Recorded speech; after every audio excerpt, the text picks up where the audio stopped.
Welcome back. It's a Thursday edition of Liquid Lunch on Newsmax TV. I'm John Tobacco, and I'm joined now finally by my good friend, Marine veteran, GOP strategist, Bill Cortez is finally in studio. Billy, thanks for joining us today. We are waiting to get our Skype connection with Michelle Malkin. She's a New York Times best-selling author. Her newest book, Open Borders Incorporated, is one of the topics we'll be talking to her about, as well as her Sanctuary Cities tour. But Bill, as we wait for our team to connect with Michelle Malkin, I want to let you know we talked about Max Rose and how Max Rose has been very cleverly saying some things in the district in Staten Island and doing some very different things down in Washington.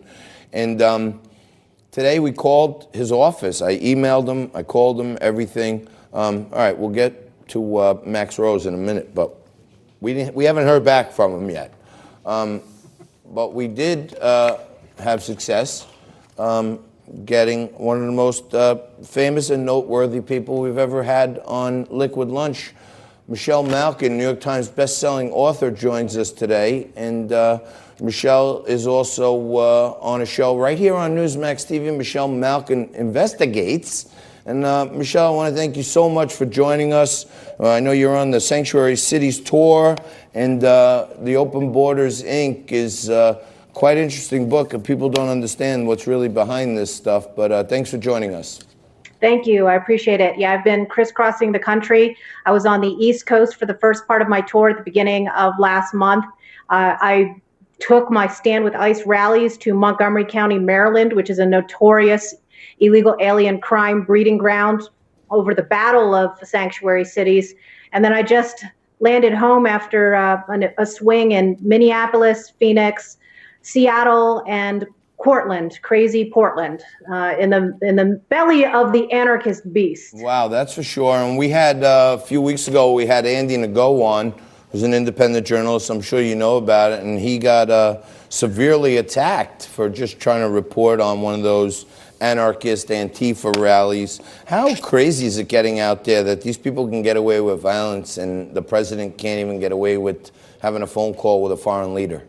Yeah, it's a good way to frame it. Well, Andy is a friend of mine, and I helped raise more than $100,000 to help him after he had been beaten bloody while the Portland police stood by and did nothing. And in fact, Open Borders, Inc. has an entire chapter on what I call the A-Team, Abolish ICE, Antifa, and Sanctuary Anarchists. And these left-wing militants have gotten away with it because no one has been willing to stand up. And that's why I'm going across the country and summoning patriots from across the country to join me at these Stand with ICE rallies. Andy did the journalist work that nobody else would do of exposing just how violent these groups have become. And he covered the siege last summer at the Portland ICE facility, which is run by a private contractor, GEO. It shut down that facility for 5 weeks, turned it into this fetid cesspool.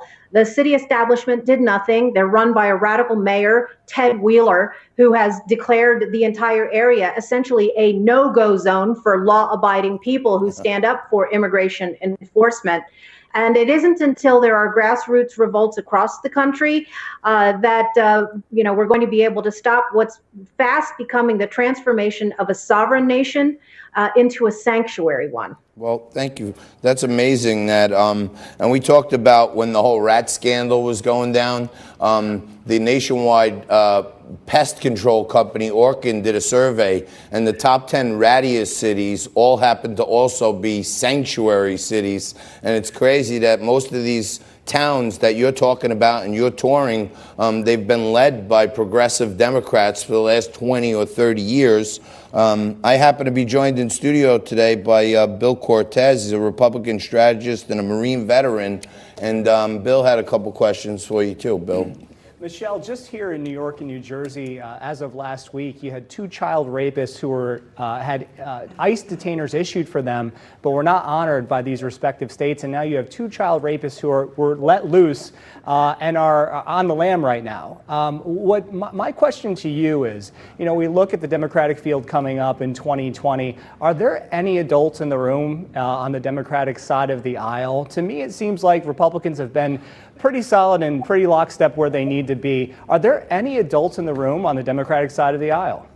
No, there's only one candidate who's shown any glimmers of sanity. That's Tulsi Gabbard, who is not on board with the Abolish ICE movement that's been signed on to by every other Democrat presidential candidate. And of course, practically the real de facto head of the Democrat Party now, which is the Squad and Alexandria Ocasio-Cortez.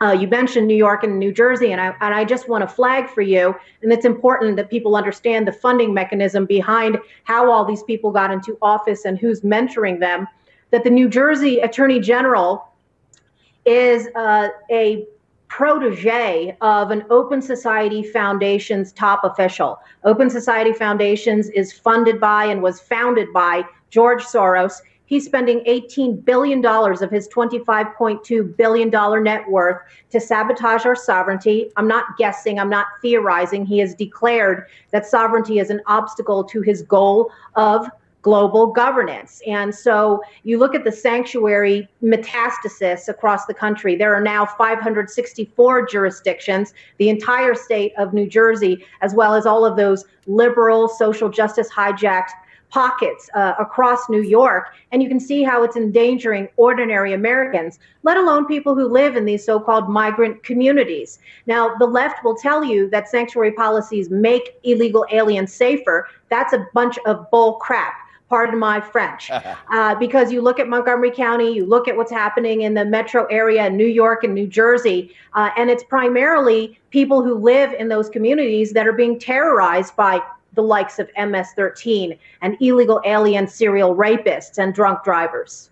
So right here in New York, we're in the belly of the beast because our studio is at 350 Broadway, right around the corner from where Bill de Blasio is supposed to be. But of late, he's been spending approximately 7 hours a month in City Hall. He doesn't support the NYPD. He doesn't support our men in blue and first responders. But we're one of those sanctuary cities also. What can we do? I mean, I know you've been, for a long time, you've been a voice for the people, a voice for the right. We're doing our job. We got Trump elected. We're getting Republicans elected. We got caught up in this little blue trickle in the midterms. But what can we do now to get behind initiatives like yours, Michelle, to turn the tide?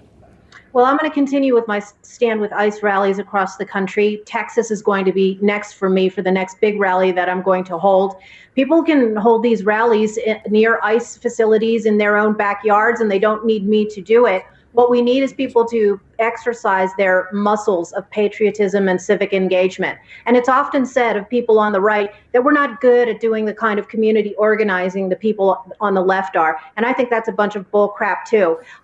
During the Tea Party movement, you saw people come out in the thousands on behalf of limited government and transparency in government. And it's about time that more people stand up, not only for immigration enforcement, but law enforcement in general. I've organized, Back the Blue rallies in front of the White House when Obama refused to honor the cops in Dallas who were all shot, mass murdered. And this virulent anti-police pathology that infects the left has metastasized. In the 60s and 70s, it was the Weather Underground and the Black Liberation Army, and they terrorized police officers and state law enforcement officials throughout the East Coast and the West Coast, for that matter. Then it turned into Occupy ICE, and you all well know what happened in Zuccotti Park, people defecating on police cars.